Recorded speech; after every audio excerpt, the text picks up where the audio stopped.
प्यारे विद्यार्थियों, सुप्रभात। मैं डॉक्टर सोहनराज परमार, सहायक आचार्य हिंदी, राजकीय महाविद्यालय बाड़मेर। आज ऑनलाइन क्लासेस के अंतर्गत बीए पाठ तृतीय के हिंदी साहित्य की द्वितीय प्रश्न पत्र के अंतर्गत हम खंड काव्य के बारे में बात करेंगे। कल हमने महाकाव्य के बारे में चर्चा की थी, जो काव्य के विविध भेद हैं। उन भेदों में दृश्य काव्य और श्रव्य काव्य प्रमुख है, और श्रव्य काव्य में हमारे दो प्रकार की स्थितियाँ आती है, एक गद्य और पद्य। और पद्य रचना में प्रमुख भेद है प्रबंध काव्य, और प्रबंध में मुख्य रूप से दो भेद माने गए हैं, एक महाकाव्य और दूसरा खंड काव्य। महाकाव्य विस्तृत होता है और नाम से स्पष्ट हो रहा है कि यह एक खंड है, अर्थात जीवन के एक अंश या एक पक्ष को उद्घाटित करने वाला काव्य। चूंकि खंड काव्य भी पूर्वापर संबंधों से युक्त होता है, इस प्रकार से हम ये देखते हैं कि खंड काव्य में जीवन के किसी एक पक्ष को, जीवन के किसी एक अंश को उद्घाटित किया जाता है, अर्थात जीवन के एक अंश या एक पक्ष पर आधारित घटना को की कथा वस्तु होती है, और उस घटना या दृश्य का मार्मिक चित्रण खंड काव्य में होता है। खंड काव्य के जो प्रमुख तत्व विद्वानों ने बताए हैं वो इस प्रकार है। पहला है प्रभावान्विति।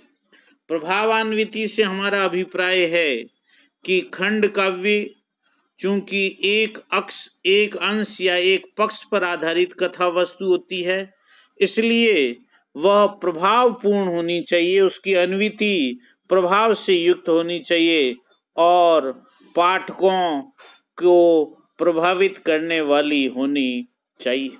दूसरा है निर्बाध वर्णन प्रवाह।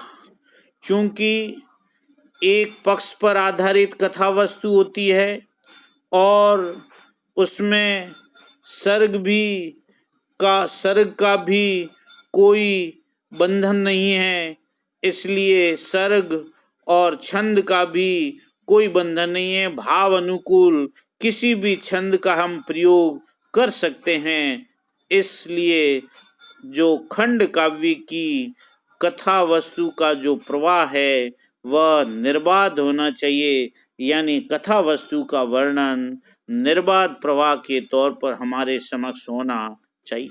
तीसरा है अवान्तर घटनाओं एवं कथाओं का परित्याग। चूंकि महाकाव्य एक बड़ी रचना होती है और कथा वस्तु विस्तृत होती है, तो विस्तृत कथा वस्तु में उसके साथ साथ संदर्भित और अवान्तर घटनाएं और कथाएं चलती रहती है। लेकिन खंड काव्य किसी एक पक्ष पर होता है, एक अंश पर होता है, और उसको उसी पक्ष पर उस कथा वस्तु को पूर्ण करना होता है, इसलिए खंड काव्य में अवान्तर घटनाओं एवं कथाओं का प्राय परित्याग किया जाता है, इनका प्रयोग नहीं किया जाता है। चौथा जो खंड काव्य का तत्व है वह है उदात्त चरित्रांकन। खंड काव्य में जो नायक होता है उसका चरित्र अंकन उदात्त स्वभाव वाला होना चाहिए। कहने का आशय यह है कि जिस तरह से महाकाव्य में नायक धीरोदात्त होता है, वैसे ही यहाँ पर भी खंड काव्य में भी नायक उदात्त चरित्र से युक्त हो, और साथ ही अन्य पात्रों का भी जो चरित्र अंकन किया जाता है वह उदात्त रूप से होना चाहिए। पांचवा जो खंड काव्य का तत्व है वह है महत लक्ष्य की प्राप्ति, जिसे हम उद्देश्य कहते हैं।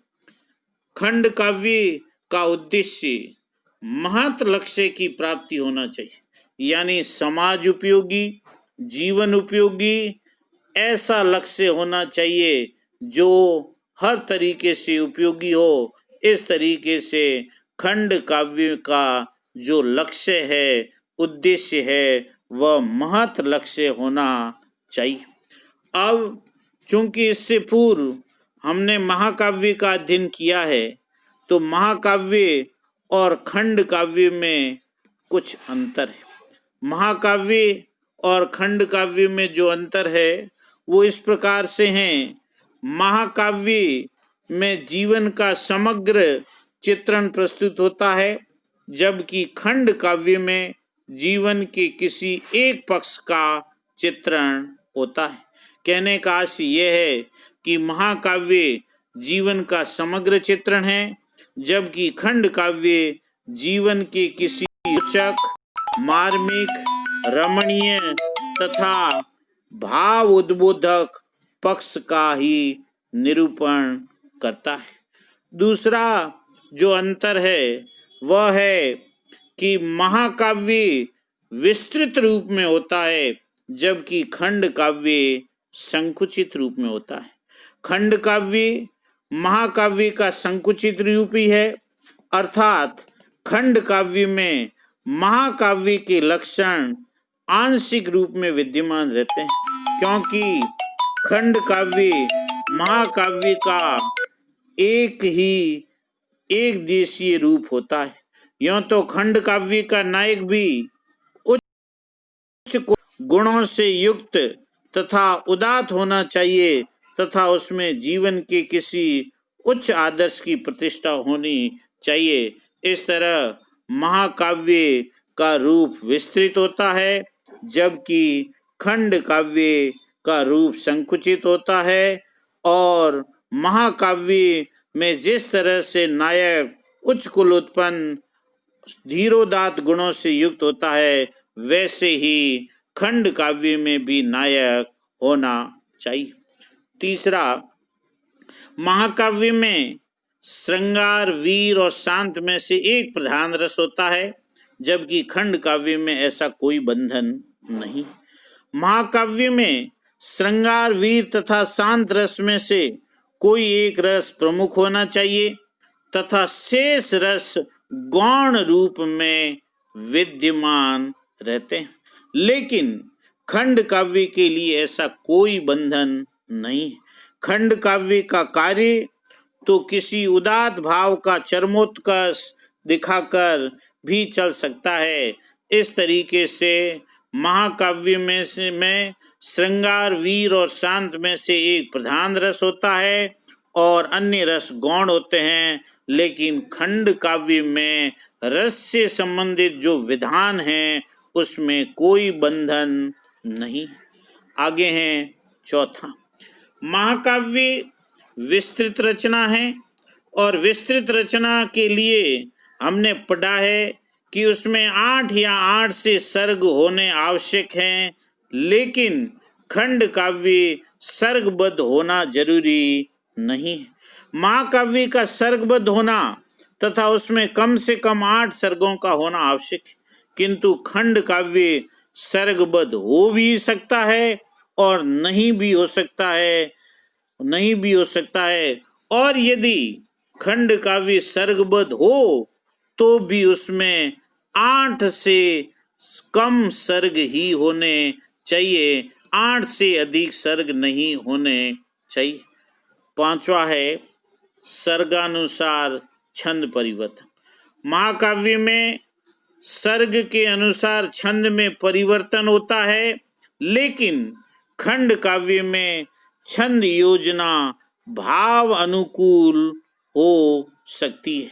महाकाव्य में सर्गों के अनुसार ही छंद परिवर्तित होते रहते हैं, लेकिन खंड काव्य में छंद की योजना भाव अनुकूल हो सकती है, या पूरा का पूरा खंड काव्य एक ही छंद में लिखा हुआ हो सकता है, जबकि महाकाव्य में सर्गों के अनुसार ही छंद परिवर्तित होते हैं। महाकाव्य में लंबे लंबे वर्णन होते हैं, जबकि खंड काव्य में लंबे वर्णनों के लिए कोई जगह नहीं रहती है। कहने का आशय, महाकाव्य चूंकि विस्तृत है और विस्तृत होने के कारण लंबे लंबे वर्णन स्वाभाविक, लेकिन खंड काव्य एक अंश का है, एक पक्ष की कथा वस्तु है, इसलिए उसमें लंबे वर्णन की कोई आवश्यकता नहीं। खंड काव्य में तो केवल मार्मिक भाव एवं प्रसंग का ही चित्रण किया जा सकता है। खंड काव्य में महाकाव्य संबंधी अनेक नियमों, जैसे प्रारंभ में मंगलाचरण, सज्जनों की प्रशंसा, खल की निंदा अर्थात दुर्जनों की निंदा, इसका पालन भी आवश्यक नहीं है, जबकि महाकाव्य में काव्य के प्रारंभ में ही मंगलाचरण और आशीर्वचन का विधान होता है। साथ ही कथा वस्तु के मध्य में सज्जनों की प्रशंसा तथा दुर्जनों की निंदा का भी वर्णन होता है, लेकिन खंड काव्य में ऐसा होना आवश्यक नहीं। इस प्रकार निष्कर्ष रूप में ये स्पष्ट हो जाता है कि खंड काव्य प्रबंध काव्य का ही एक भेद है। इसे लघु काव्य भी कह सकते हैं। इसमें जीवन के एक अंश या खंड का चित्रण प्रभाव अन्विति से किया जाता है और निश्चित उद्देश्य की प्राप्ति ही इसका लक्ष्य रहता है। इस प्रकार महाकाव्य और खंड काव्य में अंतर है। धन्यवाद।